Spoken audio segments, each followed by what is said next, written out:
पहिली बघा कृष्णाची माझ्याकडे एवढी मूर्ती होती, खूपच छोटी असायची एवढी. ही मी आत्ता घेतली जस्ट. ही कृष्ण आहे, पितळच आहे बरं का. लड्डू आहे हातामध्ये, छान आहे. कान पण नाहीत बघायला, टोचवलेले कान आहेत. आणि हा ड्रेस घेतला मी कृष्णासाठी. साधारण चांगली अशी जाडच्या जाड मूर्ती, जाड मूर्ती एकदम. 800ला बसली मला. असे हे कपडे मिळतात तुम्हाला 30 ते 40 रुपयाला.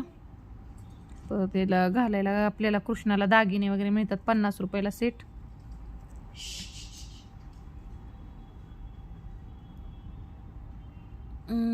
तर कशी वाटली मूर्ती? याला कानातले आपण घालू शकतो. कानटोच हे आहेत बघा, चांगले हे आहेत. नंतर मेरा एक चांगलं कानातलं घालते आहेत माझ्याकडे बरेच. कृष्ण कसे वाटले? कृष्ण भगवान कृष्ण मूर्ती 800ला बसली मला पितळची. आणि ह्यांचे कपडे वगैरे असे मिळून 1000 रुपये गेले.